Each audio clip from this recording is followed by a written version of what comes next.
May I do everyone in? Thank you. Thank you, Fee.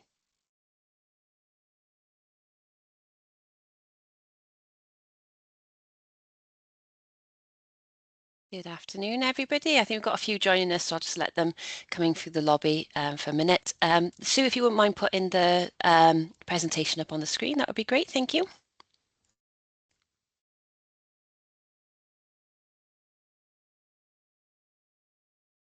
So good afternoon all. Many thanks for joining us this afternoon for our Agri-Food Technology Phase 1 Feasibility Briefing event. I think this is about our third round of Phase 1 Feasibility, so it's great to have you joining us this afternoon. So before I kick off, Sue, if I could just go to the next slide, please. So if I just go through a little bit of the housekeeping. The event is being recorded, so after today, a version will be uploaded to the Simply Do platform so that others can answer it if they access it if they weren't able to make it today. As you'll have noted, cameras and microphones have been disabled for this event, just to make sure that we can get through all the presentations, have enough time to go through the Q&As. The chat function should also be disabled as well. So we will be using the Q&A functionality, which should be at the top next to the chat button, to collect the Q&As, the questions coming through during the event, but then we'll get to the Q&As all at the end. So we'll collate those and answer them all at the end of this call. So as I said, the chat should be disabled. So if you could just put your questions in the Q&A function, then we can pick those all up collectively and answer those at the end of the call. If we're unable to answer anything or run out of time, then we can follow up in terms of either via email or by publicising those questions and answers on the Simply Do website. So before I get into the agenda for today, just wanted to do a little introduction into the Contracts for Innovation Cymru, who we are and what it is that we do. So my name is Kate Williams. I'm a Programme Manager within the Centre. So our team is Contracts for Innovation Cymru. You might previously have known us as the SBRI Centre of Excellence. We've been operating since about 2018, delivering research and development across the public sector within Wales. So we work on a collaborative basis, working with public sector organisations to help them identify what their key challenges are and their unmet needs, and then to work with private companies, researchers, academics, third sector, to basically develop and hopefully accelerate solutions to the market that can address those unmet needs. We also work with Welsh Government to secure funding for those challenges, and we deliver the project management throughout the process. So if you're successful today, it's our team that you'll be working with throughout the delivery. So if I can go on to the agenda, please. So we've got quite a full agenda for you today, but we will have plenty of time for questions and answers at the end of this call. So the first presenter who we'll hear from today will be Steve Parks, who will give you the innovation strategy perspective and also Contracts for Innovation Cymru delivery across the border landscape in Wales. I'm afraid Innovate UK weren't able to make it with us today, so I'll cover their slides very briefly just to give you the UK-wide context on Contracts for Innovation Cymru. Then we'll get into the real meat and the detail of today's call, where we'll hear from Dr. Nicola Shulton and Fiona McFarlane to go through the actual details of the challenge, the Agri-Food Technology Challenge as a whole, and the key context and details of what we're looking for as part of this particular feasibility round. It'll then be back to me then, I'm afraid, to go through the key details in terms of dates and the funding amounts. And then we'll hear from Josh from Simply Do, who will talk you through the platform in terms of how you can submit your application and what to do if you've got any queries in regards to that. And then we'll move forward onto the Q&A session, and we'll be able to try and get through as many of your questions as possible. But as I said, anything that we can't address today, we'll follow up on after this event. So that's enough from me for now. So if I can hand over to Stephen Parks, please, from Welsh Government. Thank you. Oh, that's great. Hello, everyone. And thank you, Kate, for inviting me to be part of today.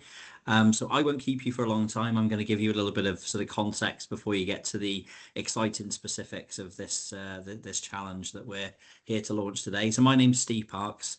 I'm a collaboration specialist, got a grand title on the Welsh Government Innovation team, and I'm pleased to be at the launch of this Contract for Innovation Challenge. I'm quite interested to see what proposals sort of come forward, and we'll be involved in some of that ongoing delivery. The document that you can see on that second slide now in front of you is our innovation strategy, Wales Innovates, which was launched back in February of 2023, with an accompanying delivery plan that was developed and released in the autumn of the same year. And that sets out sort of Welsh Government's innovation ambition to use innovation as a vehicle to contribute to a stronger, fairer and greener nation. Innovation's key to our success, but it's a word that kind of appears everywhere and means different things to different people. So from the Welsh Government's perspective, we're trying to keep it as simple as we possibly can. We're interested in ideas that create new or improved products, processes and services which make lives better for the people of Wales and people in Wales who haven't been born yet. We understand the importance of being flexible in our approach to support a range of different types of innovation, and our smart, flexible innovation support is at the heart of our offer. We also value collaboration, you might have guessed because it's in my job title, and recognise that when we encourage innovators to come together, that's when we can make real positive change, and you know, Contracts for Innovation is a real shining example of that. If we jump on to the next slide. It's quite a busy one. Right, so we look to support innovation that links to the key areas of priority for government. We're focused on supporting activities that drive sustainable growth. We have an aim to encourage the further development of what is already a collaborative R&D environment in Wales, but we look to strengthen that. And with today in mind, we're committed to supporting a wider range of organisations to allow them to bring their innovative solutions into the public procurement space through our use of the Contracts for Innovation mechanism, which, as Kate said, some of you may still know as SBRI. To ensure we're best placed to achieve our ambitions, we see ourselves as having three roles in Welsh Government Innovation: to be an innovation leader, creating and developing the right mechanisms to support innovation and allow it to thrive; an innovation partner, where we work alongside organisations as they progress on their innovation journey; and a co-investor, so we look to share the risk to allow ambitious R&D plans to be realised and come to fruition. Next slide, please. So I mentioned our smart, flexible innovation support. We want to support organisations in Wales on their innovation journey by helping them to plan, identify gaps and requirements. So the smart, flexible innovation support is our sort of front door to our support, where we have advice and guidance to our team of innovation and collaboration specialists.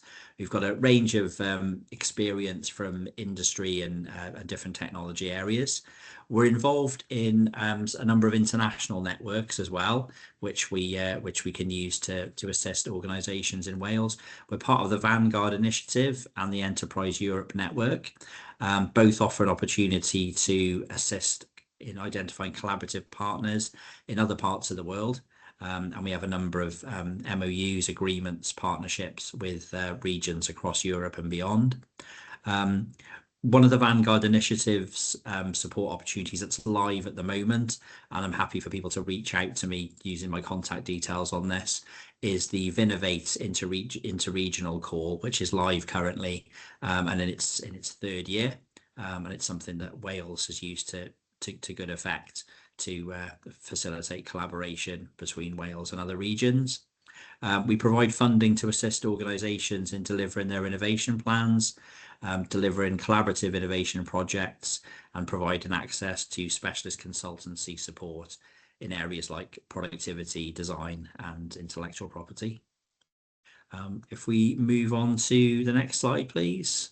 So that's more on the subject of why we're here specifically today. Contracts for Innovation plays a massively important role in supporting the procurement of innovation by enabling the public sector to engage with industry during the early stages of development, using challenges to take the right approach to problem solving, and enabling businesses to research new opportunities through fully funded R&D contracts. So we support ideas and the exploration of ideas through a phased development program that minimises the risk and helps us identify the most promising projects and solutions. If we move on to the next slide. Again, a little bit of a busy one, a bit more colourful. One of the things on a personal note that I really like about being involved in contracts for innovation is you never know what's going to be coming your way from one week to the next. We've supported a diverse range of challenges in Wales. There's a few examples there. Animal welfare. I've learned a lot in recent time about how you can tell when a sheep is happy. I didn't know that before. Cancer diagnostics we've looked at, coal field regeneration, ammonia emissions, agriculture, technology in agriculture, and one that's probably on my mind a bit more than the others, bearing in mind tonight's big game for Wales would be the Innovation in Football Challenge that we ran recently, and which really goes to show that innovation can benefit us in so many aspects of our lives and touches so much of what we do. So it's a very nice area to be involved with. If we move on to the bit where I talk about how fantastic the Contracts for Innovation Cymru Centre of Excellence is, the Contracts for Innovation approach has worked well for us in Wales, and it's something that we do talk about when we engage with other regions, and that and many are envious of. So we speak with different administrations internationally and promote what we do to support innovations in Wales. I think we can justifiably claim to be a world leader in this area because of our successful delivery of this mechanism. So we invested in establishing, continuing the work of the Contracts for Innovation Cymru team, and we've been reaping the rewards for many years on that, and we'll continue to do so. Their expertise in driving these challenges forward is a real key strength in our offer, and there is a lot that goes into managing these projects and moving these things forward, and they do a fantastic job for us.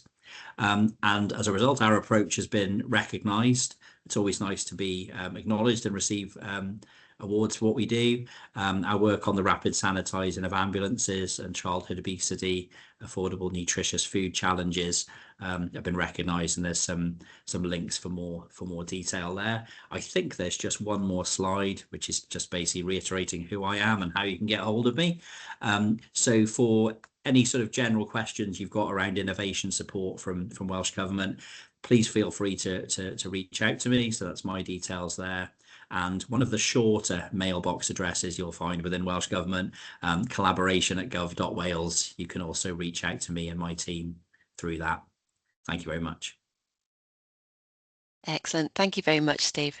As I said, Innovate UK aren't able to make it today, so I'm just going to cover off a few of the slides that they normally deliver. So Innovate UK, part of UKRI, innovation agency, and they're what we call kind of like, I suppose, the gatekeepers of the contracts for innovation process. So they kind of manage it across a UK basis, and kind of work with all kind of the documents and stuff like that. So we've got a consistent approach across the whole of the UK. If I can go to the next slide, please, Sue. So what is contracts for innovation, and where does it sit, I suppose, in terms of the procurement process? So the actual process is a pre-commercial procurement approach. So what we're looking for is solutions that where there's a current gap in the market. So whether that's brand new solutions that are needed, or where there are actually existing solutions which do require additional research and development to address the specific needs that have been identified by the public sector. So it's a real lever for innovation within the public sector, giving them a means to work on that collaborative basis to meet, short, mid, and long-term unmet needs to help improve public sector for the future. It operates on a shared risk basis, so it sits outside of subsidy control because it's 100% funded, and that's because we're all sharing the risks in the hope that we all benefit in terms of accelerated solutions to market, but also solutions that can better fit the needs of the public sector. If I can go to the next slide, please. Thank you. So when might contracts for innovation be used? So as I said, it's a pre-commercial procurement approach. So it's where there aren't any existing solutions or where those that are on the market do require further development and research. It's very much based on outcome-driven solution. So any size or scale of challenge, it does require a lead customer, so a public sector challenge owner. And we have been exceptionally lucky in terms of the Agri-Food Technology Challenge Fund. As I said, I think this is the third feasibility round that we have launched. And, they're real champions for this approach and continue to fund it going forward, which we're really lucky to have that kind of real drive and that appetite for innovation. Our hope is that we'll have well-defined challenges and outcomes. And sorry, Sue, if we could just go back to the last slide just 1 second. I think there's only one last point on that. Um, and there's a consideration in the buy-in from the wider system. So you'll see later in when we go into the challenge scope details, we do look to encourage you to work with the end potential user of your solutions to not only develop solutions that can better meet their needs, but also to hopefully generate those future pathways to commercialization and to have those markets ready to hopefully procure your solutions at the end. So it's really key that you're involving those potential end users as part of your solution development. Next slide, please, Sue. So a couple of key features, and as I said, if this isn't your first call that you've attended for a briefing event, this is probably not news to you, so I'll whistle through it quite quickly. So as I said, it operates on a contract basis, so it's 100% funding R&D. So that's kind of what sets it aside from your normal kind of grant-based operation. It is a contract. What I would encourage you to do, because the contract is developed and issued and kind of shared across the UK by Innovate UK, it is a non-negotiable contract. So there will be a copy on Simply Do for you to review and make yourself familiar with. And I encourage you to do that because if you are successful in proceeding to funding, that will be the contract that you will be signing. So please do familiarise yourself with it before submitting your application. So payments are made on completions of milestones. So again, very much a contract-based operation. So milestones will be agreed on the outset from the outset, and payments will be made based on the evidence submitted from those. So costs quoted must reflect actual costs and not include profit. And we do contract with a single organisation. So whilst you're welcome to bring on board subcontractors as part of your project application, there does have to be a single lead organisation that is able and in a position to sign that contract if you are successful in applying. What we also would ask as well, that if you do involve subcontractors, if you can be clear in terms of what their role is and what they bring to your project, that would be really helpful in terms of us assessing the kind of project team delivery. Another important aspect is the IP. The IP rests with the supplier. However, on that shared risk benefit aspect, there will be certain usage rights for the public sector in regards to licenses. This is to ensure that the investment made in these challenges and in these funding programs, that the public sector continues to kind of have that security in terms of that access to these solutions going forward. In terms of eligibility, so it's open to all our organisations. So there's no limit on the size or the type of company. The SBRI contracts, SBRI approach was initially set up because it's called Small Business Research Initiative. It was initially kind of proposed as an option, as a route for small businesses, where some of the kind of larger grant programs they may struggle to actually apply. So this is great for kind of small startups, any size of business really. It's also open, as I said, to academia as well. So it can be used to adapt a technology or a process from other sectors. But the one thing that we do look for is, because these are contracts for research and development, that at least 50% of the activity is dedicated to research and development. So what we wouldn't like to necessarily see is a high level of, say, capital costs as part of that. We need to really demonstrate that there's a significant amount of research and development. And all organisations must demonstrate their route to market. You'll see a question within the application form where we ask you to, even at this early stage of feasibility, to consider future commercialisation and what steps you might take to achieve that. Next slide, please, Sue. So in terms of the process, as you'll see from the slide on the screen, there are a number of different phases. We do operate on a phased approach. So this particular challenge is commencing at a phase 1, which we call feasibility. If funding can be secured and depending on the outcomes of a phase 1 feasibility, there may be future opportunities then to proceed on to a phase 2, which would be the prototype and demonstration phase of the challenge, where we're looking kind of for the real world delivery and testing to see how effective your solution can be. That's not guaranteed, as I said, it'll depend on the funding and what the outcomes are of this phase 1. Contracts for innovation can operate in terms of a phase 3, where we look to that larger scale and spread. It's not something that we've done yet for Agri-Food. However, as part of the process, that is something that we have the ability to do. But the clear point to kind of the separation between pre-commercial procurement and public and the kind of standard procurement process is when your products are ready for the market, when you're ready for that full deployment, that's when it would switch into your standard procurement processes. So we're very much the other side of that line and accelerating innovations, supporting the research and development with the hope that we can accelerate people towards that market readiness. Next slide, please, Sue. So as you'll see, there's some contact information for contracts for innovation as part of Innovate UK. There's some interesting documents, if you are interested, on their website that have been past evaluations of the contracts for innovation process and how that can help public sector organisations. But that's enough from me for now. I'm going to then hand you over to Dr. Nicholas Shilton to go through the Agri-Food Tech Challenge Fund. Thank you all. Thank you very much, Kate. I introduced myself. So I'm in charge. I look after the Agri-Food Tech Challenge Fund across rural affairs here in Welsh Government. So although my title says food technology, I also I manage this program actually with Jane, who's on the call as well. I don't know if you want to put your hand up, Jane. So on behalf of rural affairs and sort of the wider Welsh Government. So could I have the next slide, please, Sue? Thank you. So the Sustainable Farming Scheme, as you know as well, it was launched, sort of finally went live in January 2026, so early this year, but was published back in July, is there to support farmers produce world-class, high-quality food while caring for the environment and adapting to climate change and building resilience.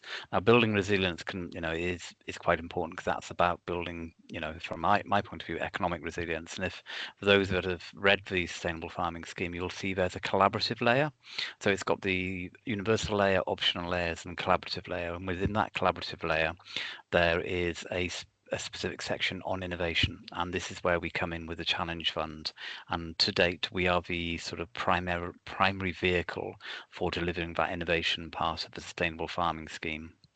And so I've spent the last 2.5 years getting funding from parts of the Welsh Government to fund this, the Agri-Food Technology Challenge Fund. We will be, this is running into next financial year, 26-27, which will be the 3rd year of operation. And say the innovation layer of this collaborative part of this SFS has been designed around it. And it is exactly as Kate described the operation, so I won't go into that technical part of it.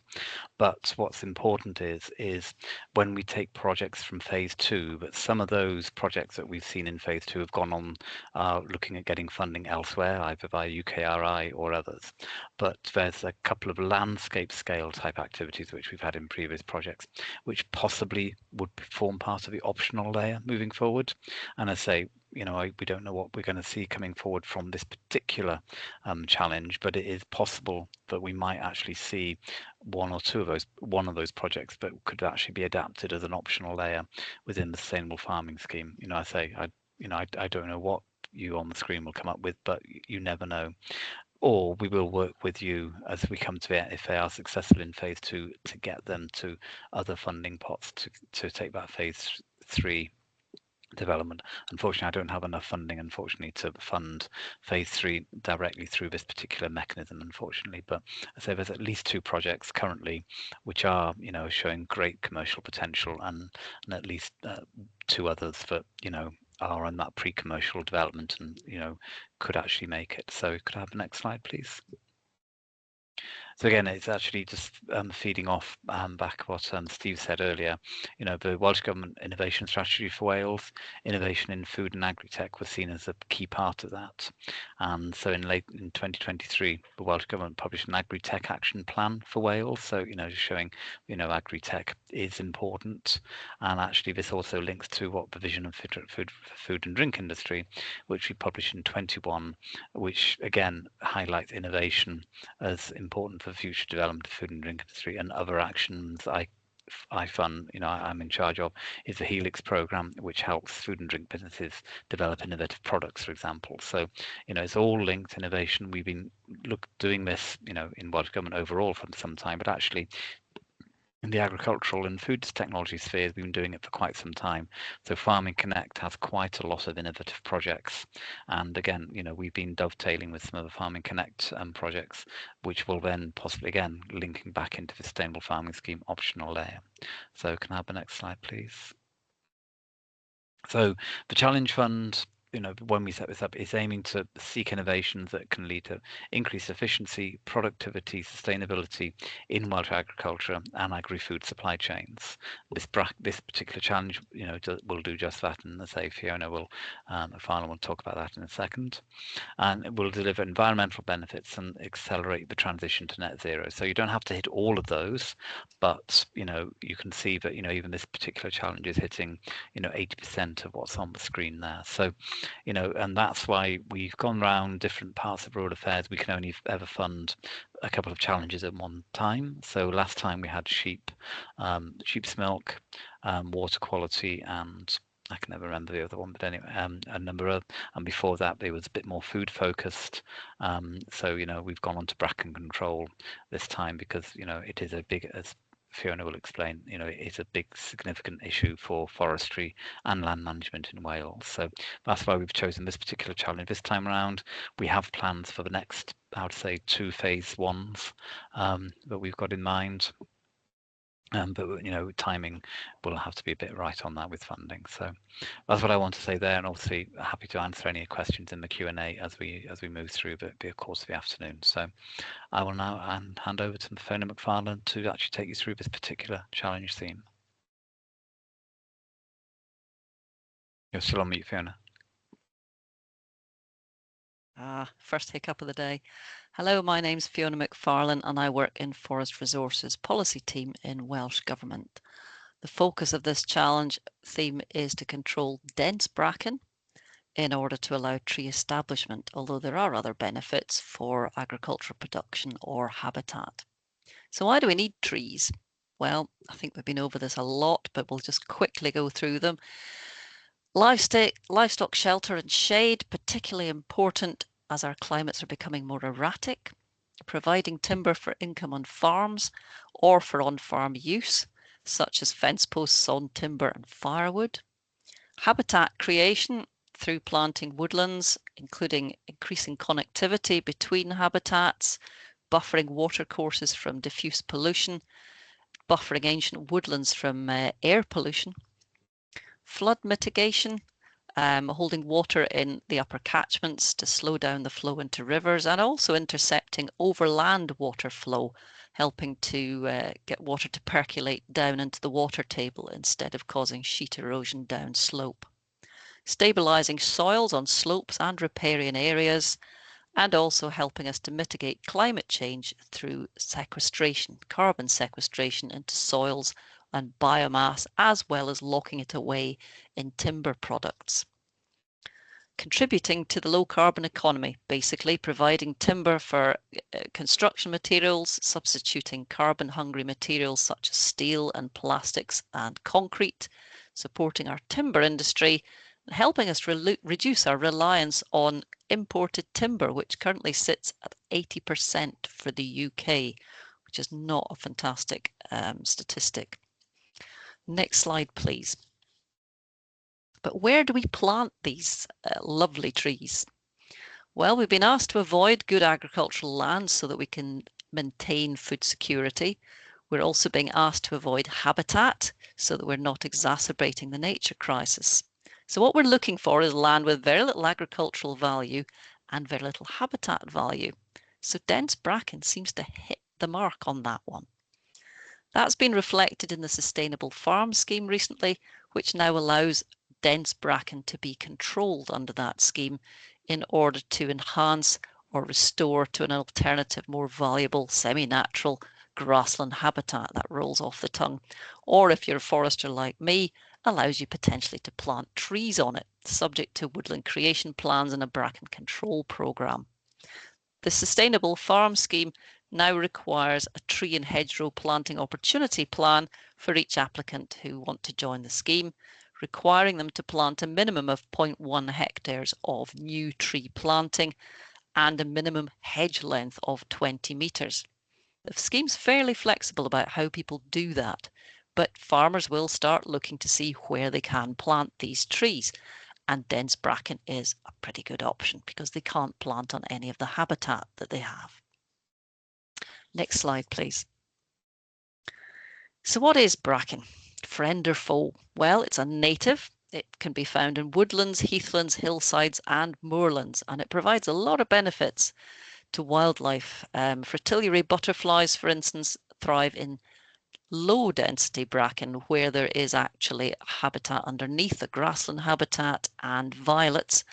So they actually are quite favoured in that.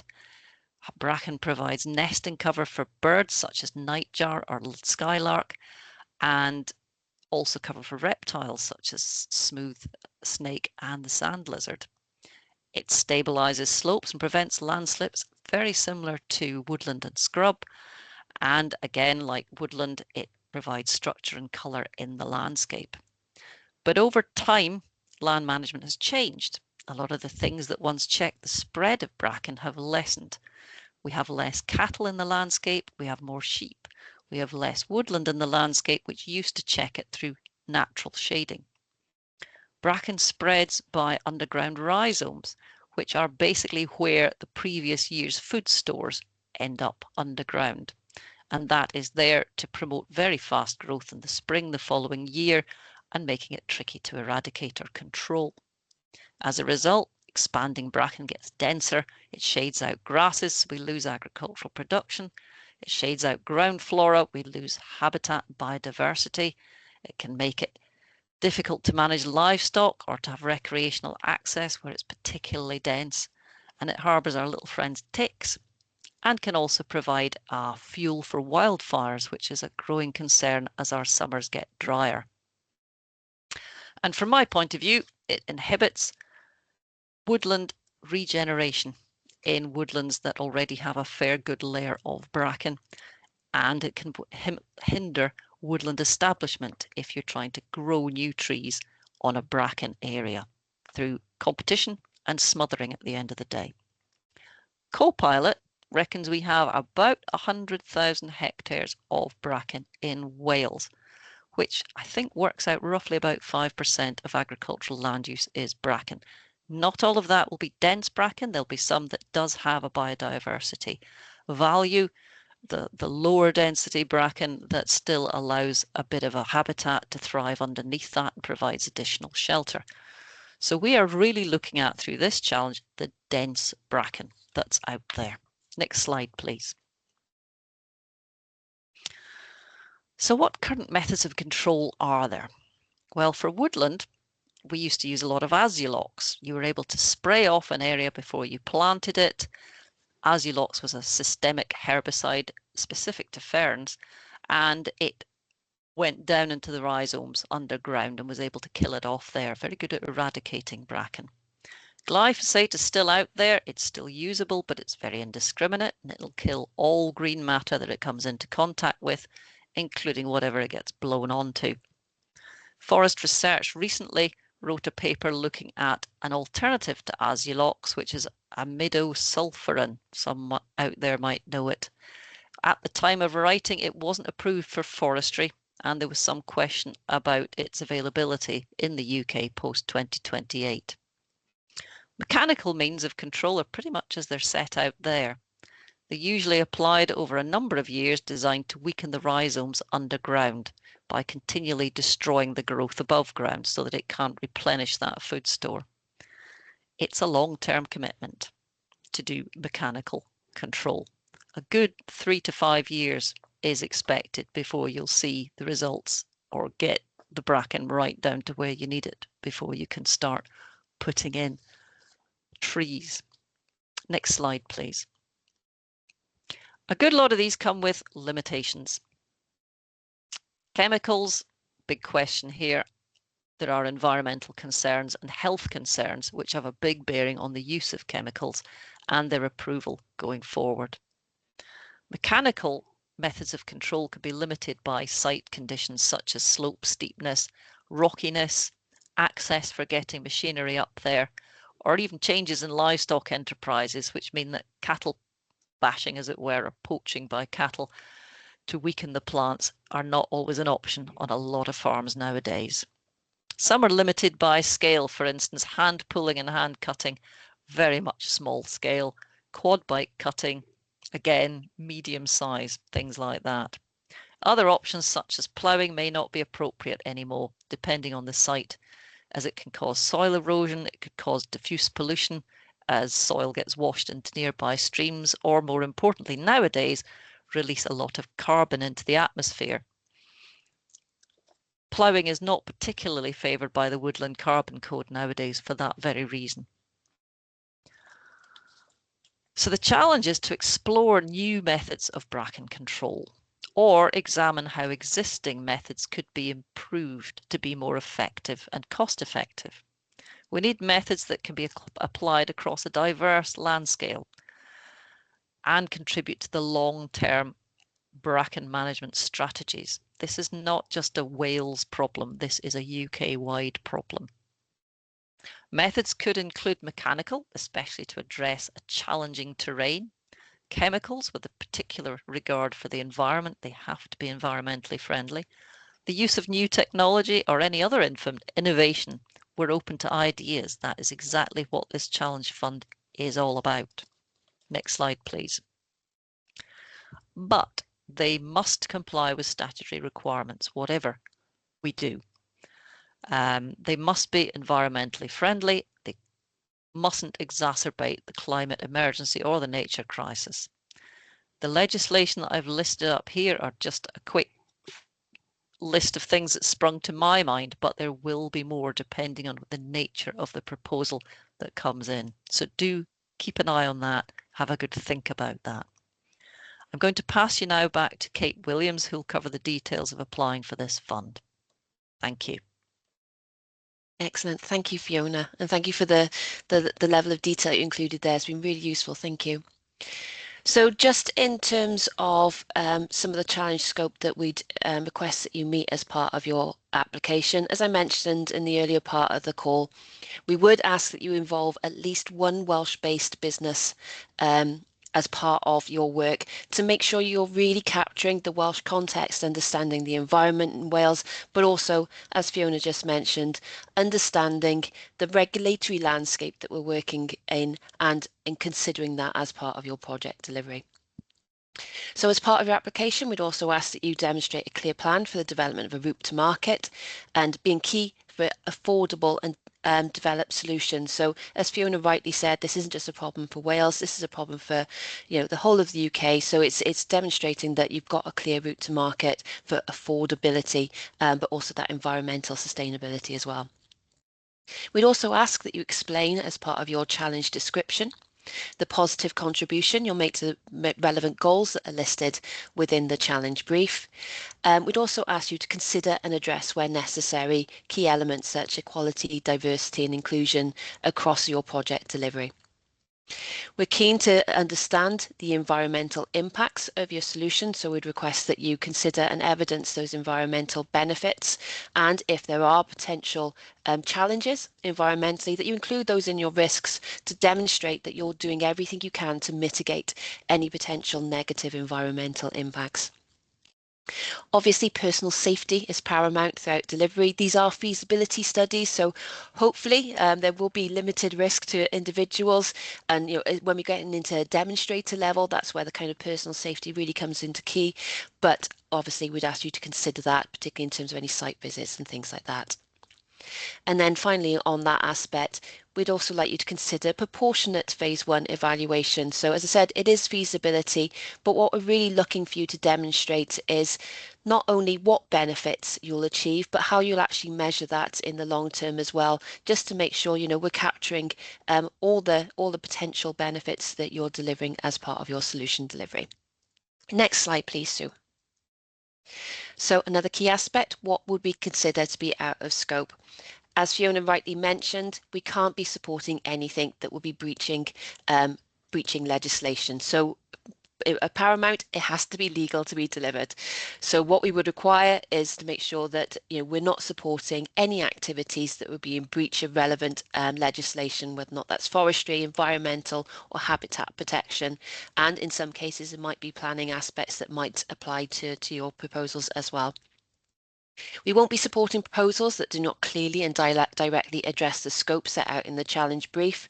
So again, please consider the Welsh context. If this is something you've explored in broader delivery outside of Wales, please ensure that you're considering how it directly applies to the Welsh landscape and clearly articulate how your solution might be able to address some of those challenge needs set out in that challenge brief.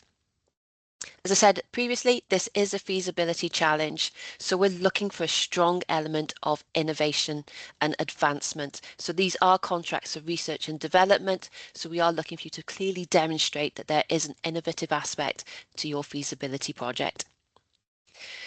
We won't be supporting proposals that cannot evidence affordability, scalability, and practical viability for wider implication. Again, it highlights the importance of working with end users throughout to make sure that what you are developing can be practically used and implemented when it is brought to market. And lastly, we won't be supporting proposals that fail to identify potential risks, unintended consequences or environmental impacts, as I covered in the previous slide. So we're really looking for you to set out, you know, what risks you might consider as part of your project delivery, but also looking for clear mitigating actions and measures that you're going to put into place to make sure that any potential risks you identified are successfully managed throughout your project delivery, starting at feasibility and obviously, if successful, in future demonstration as well. Next slide, please. So another key bit is the key dates. So it does note at the bottom, these may be subject to change. So for example, if we have a greater level of applications than we're expecting, it may take us a little bit longer to get through that assessment process. So please bear with us. However, we are not expecting the closing date to change. So the closing date is 12 p.m. on Friday, 24th of April. I say this on every call, please do not leave it to the last minute. If you have any last minute technical issues and you miss that 12 p.m. deadline, it will be very difficult for us to support you or for the Simply Do platform to support you to resolve those issues. So please don't leave it till 5 minutes before 12, because if something does go wrong, you will be missing that cut-off deadline. So as you'll see, following the application close date, we'll have a period of assessment, and we hope to be making a decision in early May, with then that allowing us to commence project delivery in the start of June. So as it's a feasibility level challenge, they are quite short timescales, so we'll be looking for projects to complete their on-the-ground work by 16th of September, and then submitting their final reports in the 23rd of September, and then to attend a final project board on the 7th of October to present your findings from that phase 1, and if there is future funding available, potentially phase 2 plans and ideas at the same time. As I said, they may be subject to change, but the closing date is set at this point. So please keep an eye on that. And please note the 12 p.m. So it's not a close of day, it's 12 p.m.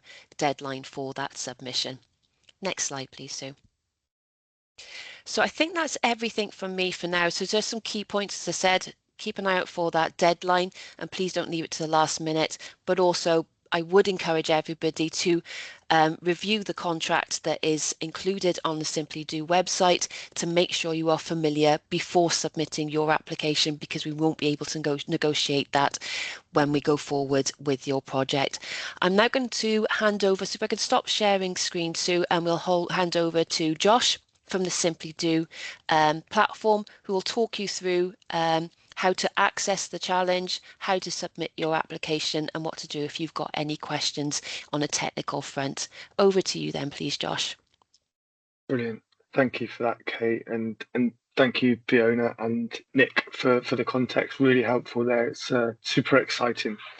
Okay, I'm just going to spend the next few minutes really walking you through kind of step by step what's on the landing page on Simply Do, what you should expect to see. I'll point out a couple of key things from the landing page, and then we'll just go through how you create and submit your application.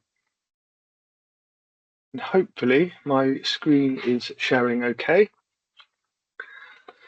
Okie dokie. So when you first arrive at Simply Do, you'll arrive at the challenge landing page here. So all of the information that's been walked through today on the call can also be found on this landing page. So I suppose if we start at the top, just a reminder of the deadline, midday on the 24th. As we work down then the Simply Do landing page, you'll see relevant documentation, which should link you to the relevant pieces of information should you want to read it. We can see everything around the challenge themes, what's in scope and what's out of scope for this phase 1 feasibility. And then as I move down, you'll see a section called briefing event. That's the event we're in now. What will happen is the video recording or slides of this event will be placed in this area of the system so that you can access this information should you need to after this session, and the key dates table that Kate just walked us through. Now at the bottom, what you'll then see is your instructions of how to begin and some of the key documentation that's been referenced a few times today. So the contract that Kate mentioned that is worth having a review and checking over. FAQs, so frequently asked questions, it's worth checking these over before you decide to go ahead and create your application. At the point when you're ready though, and you've reviewed them, all that you need to do is click create your application. You'll arrive at a login screen where you just pop in your email address, create a password, and then you will land at the application form. The application itself is split from A to I. You can see those various sections down the left-hand side. All that you need to do is work your way through the application, completing each question. The platform will save for you, so you don't need to save everything. Everything will save as you're working your way through the application. If you're working collaboratively with individuals on a collaborative bid, come over to the left-hand side, click Add a Collaborator, and type in the email address of the individual you're working with, and then you can both start to work on that application together. Final other thing to note is where there is things like project plans, you also have the ability then to upload your project plan into the system. And if you have any particular questions about this challenge and about the challenge fund, we come over to the questions tab on the left-hand side, which is where you can ask a question of the team, a clarification question around this particular challenge. So not to do with the platform usage, but actually to do with the challenge. All questions will be made public once they've been responded to by the team. If you have any issues, any questions from a product perspective, and you need some support from the Simply Do team, come down to the bottom right-hand corner, and you can start a chat with myself or another member of the Simply Do team, and we'll be on hand to support you if you've lost something, if you can't upload a document, etc. Come to ourselves, we'll support you. If it's a question around the challenge itself, then head over to the questions tab where you can ask a question to the team. But plain and simply, work your way through the application. Kate's already mentioned this. Don't need it to go past the deadline. Make sure that you submit it on time. You can see the submission button here, which will go bright red once I have completed every aspect of the application. Before that time, you'll be just reminded of which sections you're still yet to complete. I believe that's it from myself. Happy to hand back over to yourself, Kate. Many thanks, Josh. And in terms of that Q&A tab, that is something we haven't as a team used before, so it is going to be a little bit of a new thing for us. Hopefully it will work well and it'll be a great mechanism for us to kind of share relevant answers and questions and answers that are applicable to any potential applicant. So hopefully that will function well. If not, we do have our direct email address that you can access from our website. So any other kind of problems that can't be addressed via that functionality, please do let us know. So as I said at the start, we'll be dealing with the Q&A through the Q&A section. So I would encourage you all to submit your questions via that route, and we'll try to make our way through as many of them as possible. So I'll start off with the first one, and I'm hoping that both Nick and Fiona will be able to help me with this one whilst I garble my way through it. I think there's an additional comment. Hang on, bear with me whilst I look through that as well. Fabulous, Nick. Nick, do you want to jump in there, being as you've commented? Yes, so a Welsh-based business is one that has its registered address in Wales. Obviously, I know some businesses have operational addresses in Wales, but it will be the registered address, and we have used Companies House in the past to confirm that eligibility. So I hope that answers the question, John. Thank you, Nick. And I suppose just in terms of what potential types of businesses would we like to see? I suppose from our perspective, it's who might buy, use or deploy your solution at the end. So whether or not that's landowners, forestry management and or others, it's whoever's relevant to informing, can this be delivered practically on the ground? So it's making sure you've got that that feedback ongoing on as part of your feasibility projects to make sure you are developing something that could be deployed within the Welsh environment. And as I said, the regulatory aspect will be key to that as well. Hopefully that answers your question. If not, happy to expand on that via follow-up, either through the Simply Do platform or via our email. As you might have noticed, I've put the link directly to the Simply Do challenge in the Q&A section as well, just in case you don't have that to hand. If I go on to the next question, this is from Alex. Can you confirm the project end dates required, please? You have 3 dates. So there's a reason from past experience why we've kind of separated that out into make sure that we've got the on the ground activity completed and that we've got sufficient time to then submit those final reports. So that's why we've kind of separated them out, because what we often find is that people were kind of delivering on the ground up until the last minute, and then we're struggling to get their final reports in within the timeframes that we had for that funding window, which is why we've kind of separated it out quite clearly. So in terms of overall involvement as part of that phase 1, the final date, if you like, will be the final presentation on the 7th of October. They're usually quite short presentations, so 20 to 30 minutes, allowing for Q&A as part of that as well. And yes, you can include your costs up until that point. And we'd clearly ask you to kind of set those things out as part of your deliverables. But the final payment is mainly set in terms of that final report and that final submission and sign off by the project board for that report. But yes, you can cost up for the entirety of that timeline. Hopefully that answers that question. So a great question from Sarah. Might be something I have to follow up on, but I'll try and kind of cover it off as best I can. So the question is there an area where you could show your interest in collaborating on a project, but perhaps not leading it? E.g., you may have a biological control product, but would like to link in with an application system business. In the past, we have set up Microsoft Forms to try and facilitate that kind of broader engagement. If I'm honest, haven't had a great level of uptake for that. But if that is something that people express an interest in, then potentially that is something we could set up quite quickly. Nick, Fiona, I don't know if you've got any other ideas around that. As I said, that's a process we've used in the past and we'd be happy to do again. But as I said, if anybody else has got any ideas in that area, that would be great. If not, it might be something we can follow up on afterwards. No comment from me. Sorry. That's okay. As I said, some of these things we might not have an answer to on the day, but as I said, we can kind of take that away as a really key point, because that is a really key point to make, and hopefully we'll be able to develop an answer after that. As I said, if a Microsoft form is something that would be useful, where people can enter their details with the understanding that they will be shared, then potentially we could look at that. Yeah. I suppose I would just, sorry, Kate, just if in that sort of type of product there must be is the product able to be licensed to be released? Would be, can it be used in the wild? Would be my only comment there. Thank you, Nick. And that takes us quite nicely on to the next question. So Dave's question is, will a project be eligible for funding if it is for expanding experimental bracken control work as opposed to starting a brand new project? So potentially yes, but what we're clearly looking for you to set out is what is different. What is innovative about your proposal, and what is the required research and development that you will deliver as part of that project that kind of sets it a step aside from what you've already delivered?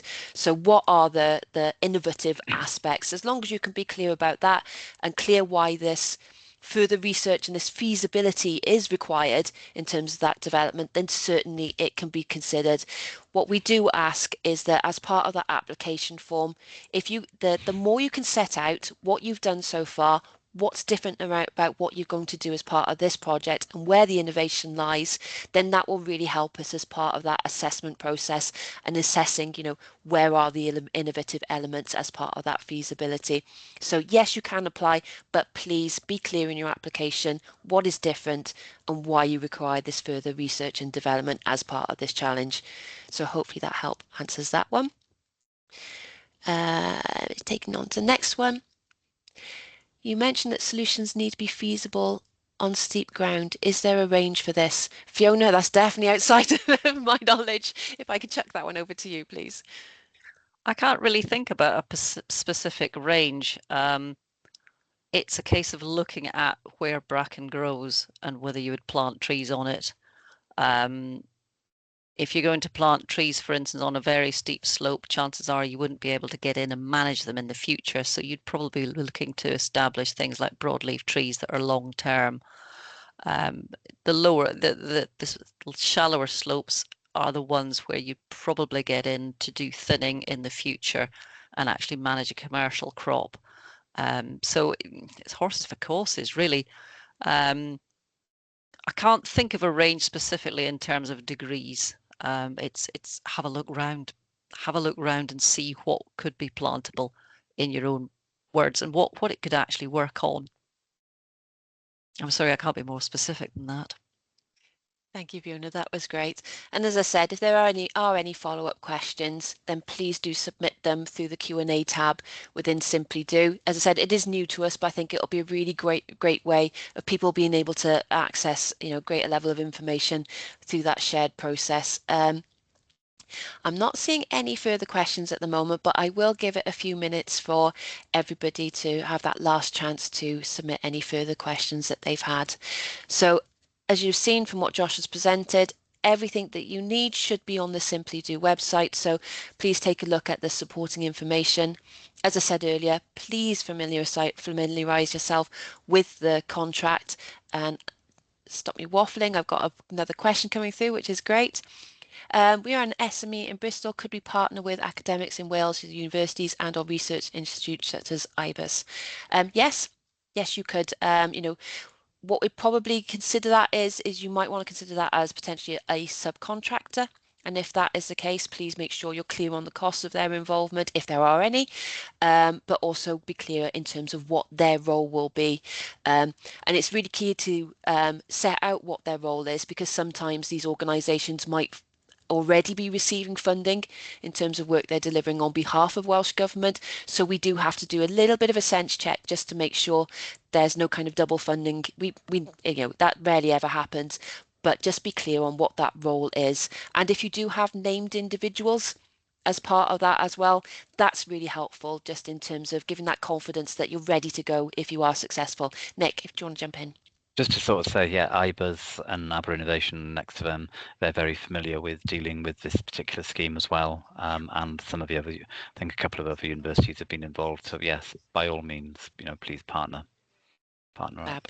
Yes, we've had some great collaborations and we've been really lucky to have their involvement to date, and they know the process inside out, which certainly makes our lives a lot easier in terms of delivery. Fiona. Yeah. Just going back to that original question about steep ground, it doesn't have to be feasible on steep ground, but bear in mind if it's a mechanical type method of control, that's been one of the constraints in the past. So we'd be interested to know how you would tackle something like that. Thank you for expanding that. That's great, Fiona. Nick, did you want to come back in? Yeah, just sort of say, and actually just leading on from projects being in sort of Agri-Innovation and IBERS, they've actually then partnered with other projects as they've moved on. So, it is quite a, yeah, please get involved with those sort of hubs. And just thinking of that earlier question as well in terms of finding people to collaborate with. What we find is that the universities work with a whole broad range of companies and new technologies and solution providers. So I'd encourage you to reach out to the universities as well, because they might be able to help support you with some of that facilitation and making some of those introductions. So that might be another really useful route as well to exploring how you can work this up as a project team. And in terms of the application window, it's a reasonable window. I think it's around about 6 weeks, whereas usually we operate over 4 weeks, but we have extended that to allow for the Easter period as well. So hopefully that'll allow you a good amount of time to start building and developing some of those relationships and reaching out to some of the organisations in Wales, if you are interested in partnering with existing organisations. I'm not seeing any further questions at this point. So hopefully we've covered everything today. As I said, Nick and Fiona have covered a great amount of detail today, which has provided a real great level of kind of context around the challenge brief. So thank you very much for that. As I said, happy to follow up if anybody does have any questions. As I said, keep an eye on the closing date. Make sure you don't go past that 12 p.m. And if you do have any questions in follow-up, please submit them via the Q&A. If you do have any difficulties, if you want to reach out to us, our contact details are on our website as well, and included in the challenge brief as well. So please do get in touch as well. I'm not seeing any further questions, so I think if everybody's happy, I'll bring this briefing event to a close. As I said earlier, the recording will be accessible on the Simply Do platform after today. So if you've got any connections who weren't able to make it but would like to review the recording, please direct them to the Simply Do website. And we'll also kind of announce on social media as well when that's up and live and ready to be viewed. But best of luck with your applications. We're really hoping to get a good level of interest in what is a kind of complex and very interesting challenge. So we're looking forward to seeing what you submit. But yeah, I think if everybody's happy, I'll bring this event to a close. And many thanks to all the presenters for their time today and for answering the questions. Thank you all. Cheers. Thanks.